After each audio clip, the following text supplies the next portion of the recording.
Hey guys and welcome. So I just uploaded the video a few hours ago where I talked about this story mode thing, the journey thing, and the problems I had with it, the questions I asked myself and all that stuff. And literally just after I uploaded it, there were some new informations coming out.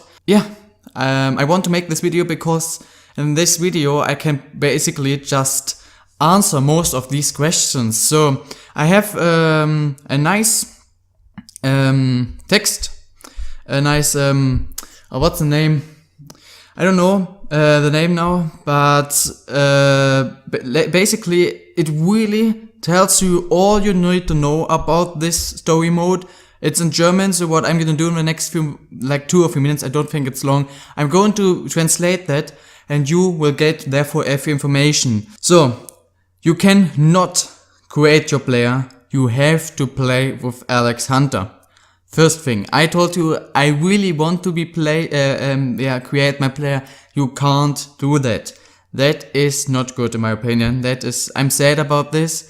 Next thing, also you can only do this in the BPL. You can choose whichever team you want in the BPL. You don't have to do it in menu. You can do it with whichever club you want, but just in the BPL. Also, I'm really sad about that. So 2 things I don't really like. You cannot create your player, you have to play with this guy, with that look, with that name, and you have to do in the BPL. Not happy about that, to be fair. There are supposed to be some decisions, some things you can choose to do or say, or how to say it. And that is supposed to change the way the story mode is going. So you can choose different personalities, for example, and therefore different things are happening to you. The question there is how many things are there? Is it really different? For example, if you did it once, is it really interesting and different enough to do it again? Because there are some games there you can make different decisions and therefore different storylines are happening, and these things are really cool, and you normally play them like twice, 3 times to see different things. Is it interesting enough to, if I did it once, to do it again? That is a question I'm asking myself, and also they are asking them in here. So these people who wrote this text, they were able to play the story mode already, so they can say a few things that maybe happen, some spoilers, and therefore I'm not going to tell you, but they said also these kind of things, and that's interesting for me to know. Is it interesting enough to play it again more than once, or is it boring after you did it once, basically? The coach, so the co-trainer is really asking you to do some things, you have to do them, and for example, how well you do them, or how many things of these you do, that changes the storyline as well, which could be interesting. There are some coaches you can actually see who are in the game, not really animated, they're not really doing stuff, but for example Mourinho and Klopp are confirmed. You can see them there, they try to really let them look like they are looking in real life, but it's not clear how many managers there really are in the game. For example, before one game or the first game, I don't know now, the co-trainer is coming to you and telling you a few things, and you can choose how you answer him. With a lot of, if you are really like a bit like Ibrahimovic, like yeah, you don't have to tell me I'm the best, or if you are really shy, or you can choose between a few things, and that is supposed to change some things and change some dialogues and the storyline. So really that is a really big question now. Is it interesting enough to do it more than once? The fans can communicate, the fans will react to what you do and what you say, but that's not really interesting in that way that you cannot respond to them, you cannot do anything with that. So it's interesting, but it's in the end useless. You cannot do anything with it, and it doesn't change your storyline, for example. So anything else? That's basically about this, but also I thought like this things they said they changed, like new shooting system, physical play. It's not interesting, but it seems like it's actually interesting, because they, for example, they really changed a few things. What they actually really changed was is the throw-ins. So they really changed the way you can throw in the ball. And you all know when you play FIFA 16, sometimes it's really fucked up and you are angry, you want to make it quicker. But that is that they improved that a lot, and you can also now walk a few meters to the left and to the right before a throw-in. So if you have a throw-in and the opposite goal is to the left, and yeah, from your view, you can now walk like 5 meters to the left and then throw in. So a few things actually changed. I really like that. Free kicks and penalties. You can now also walk a few meters before you take them, so more and more meters, which is different, really different to FIFA 16. And you really have to train that, and in the end it's really confusing. In the start it's really confusing, but if you really can do that, it is actually an improvement. Also corners, you can now really aim even better in corners. There is a kind of, I cannot translate the thing in English. For everybody who is German, Fadenkreuz.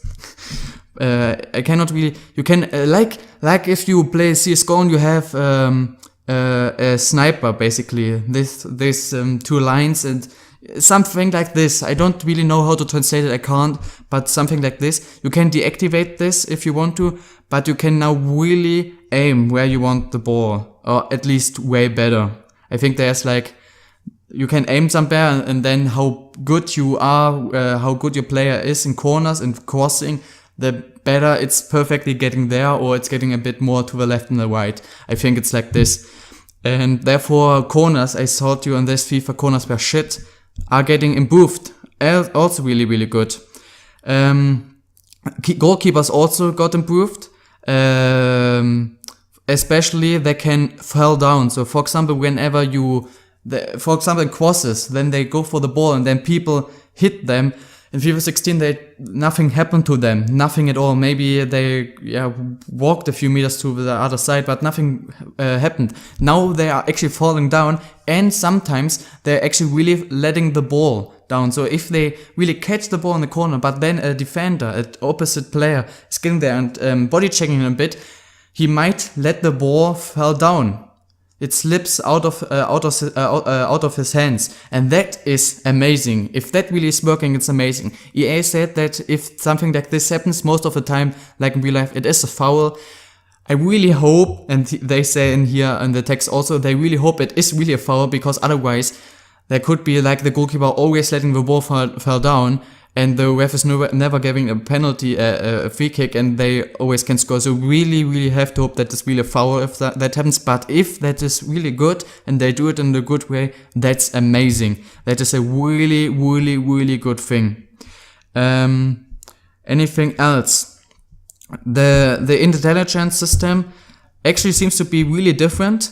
The attacking players really see where in the pitch is some space, run into that space, and it really changes. They played a bit of FIFA 17, that really changes the way of playing football. They actually said all the things you learned in FIFA 16 and all the tactics you got for yourself in FIFA 16, you can just throw them over, because the game is really different now. It is more directly just different. And that is cool. That is really cool. That sounds really cool. Anything else?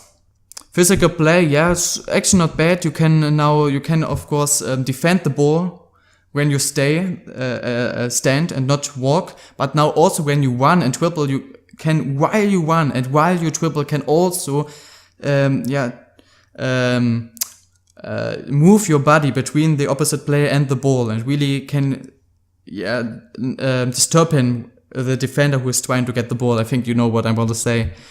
And you can also do that in the air. So if there's a long ball and in the air, when you try to head, you can also do that a little bit. So that's also a cool thing. They didn't say anything about new leagues, so which new leagues will get out. And for everybody who doesn't know, FIFA 17 will get out on the 29th of September. I didn't know that. So basically, a quick recap for everybody. Basically, The story mode, just BBR, just Alexander, you can't choose it, you can just choose which team you take. That is not really what I want to do, and there are many different storylines for however you react and what you do on the pitch and off the pitch. I hope that there are many things happen then there, so you really do this twice or maybe 3 times to make different players. So once you are like Zlatan, I'm the god, and you try to be really good. Once you try to play different, once you try to be very shy and just want to see what's happening to you. And that I think is, hope I really that there are many different storylines, so that really makes sense. And this thing seems cool. The improvements of corners, free kicks, I really look forward to that. Throw-ins also, so they really changed that. I really look forward to that. And new animations to the goalkeepers, some managers.